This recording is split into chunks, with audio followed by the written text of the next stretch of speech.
General Dozier, Sergeant Major Kopacki, elected officials like PK and others. We're so proud that you're here.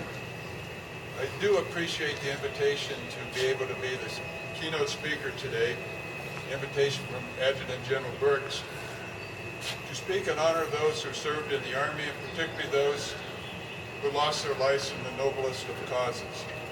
As General Dozier said, the Army turns 241 this year, and that's a cause for celebration. It's a milestone. As our soldiers continue to serve as the foundation of the Army as they have since its inception. This is the nation's premier land force, the foundation of our joint forces, and ready to fight whenever, wherever the nation calls. As General Dozier said, it was 241 years ago, June 14, 1775, when the Continental Congress authorized the formation of the Army. That began with the militia groups in New England, mustered for service in the siege of Boston. And then they brought in the militias from New York and Connecticut, and finally the riflemen from Maryland and Virginia. As you know, George Washington was appointed as the commander-in-chief of this Continental Army, but he led a poorly trained and barely equipped force against the most powerful and experienced military in the world, the Brits. Through that 6-year battle, there were way too many defeats, setbacks, but George Washington and the soldiers persevered. They trained new leaders. The troops became more valiant and trained. And it culminated 6 years later with the British surrender at Yorktown in 1781. And George Washington was our commander-in-chief. Now here's something I didn't know and I just learned this morning. During the Revolutionary War, George Washington had a code name. Anybody here know what it was? How about you, young lady? 7-11. 7-11. And how did you know that? I learned it from the Scholastic News at my school. She learned that in the Scholastic News. That's my granddaughter, Lizzie Cobb.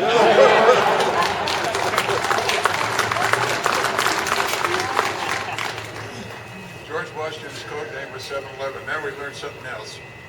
And since that time, the Army has fought many wars: 1812, World War I, World War II, Korea, Vietnam, Grenada, more recently in Afghanistan and Iraq.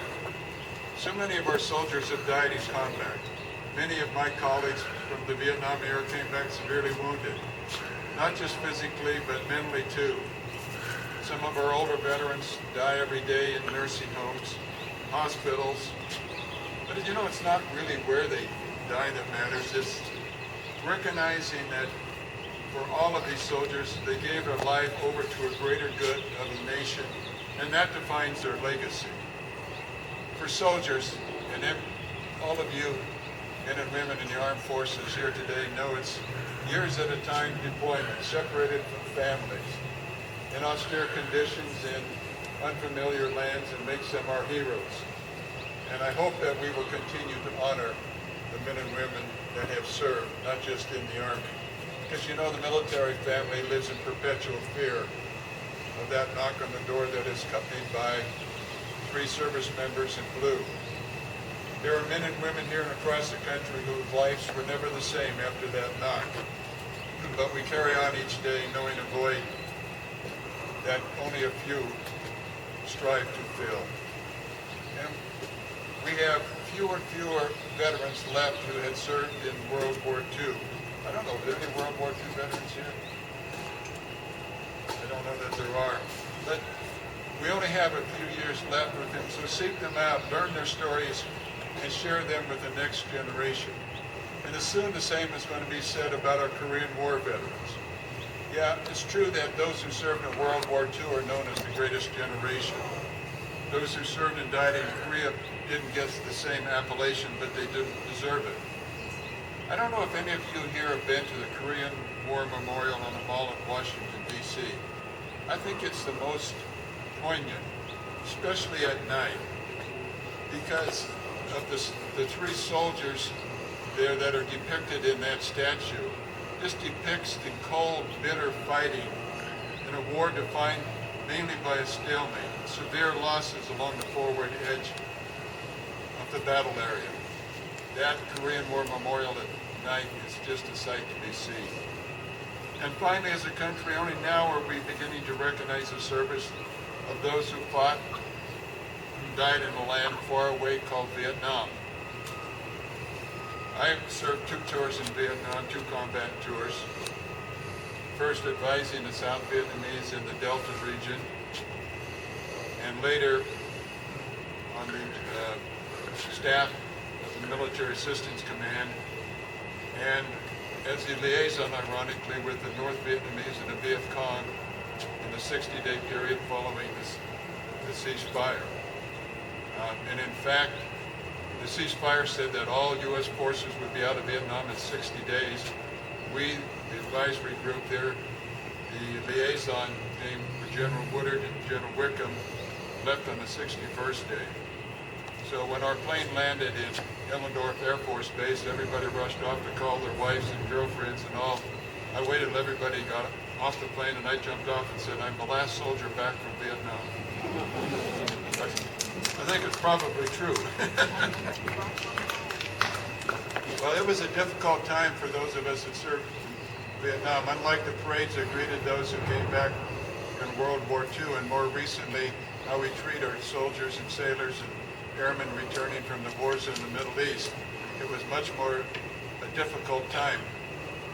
It was so bad that when I served in the Pentagon in 1973, we were not allowed to wear our uniforms if we went downtown Washington for meetings. We couldn't wear uniforms in downtown Washington, D.C. When my wife picked me up at Travis Air Force Base after my first tour, I was still a captain, I was still in uniform, and we had reservations at the Fairmont Hotel in San Francisco. My first night back from that tour, we went to the Fairmont Hotel, stood in line and got up to the desk, and they denied us a room, sent us away. And what was interesting, the lobby was filled, and nobody said, wait a minute, you can't do that. Everybody just said, get out of there.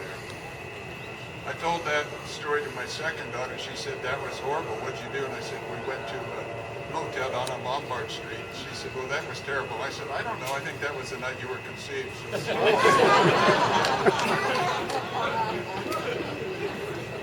But thank God things have changed, ladies and gentlemen. Now we recognize that America's soldiers are our greatest and most valuable assets, who you see gathered with us today. This is the cornerstone of the Army, and they serve wherever needed. Remember what General Dozier had said, how much we serve. You know that today the Army has 185,000 soldiers serving in more than 140 countries worldwide. And it's Iraq and Afghanistan, and in Somalia, and in North Africa, and in Panama, Central America. 185,000 soldiers deployed. The Army is truly what we call our globally responsive and regionally engaged force for good reason. We're building partnerships. We're sure and allies of our enduring support in NATO and CETO and elsewhere, deterring aggression, ever vigilant, regionally aligned, and mission-tailored forces. Everywhere they go, the soldier always has in front of him or her the ethic that we as soldiers follow. It's a professional ethic. 4 points. We all are instilled with this. I will always place the mission first. I will never, ever accept defeat. I will never quit. And I will never, ever leave a fallen soldier.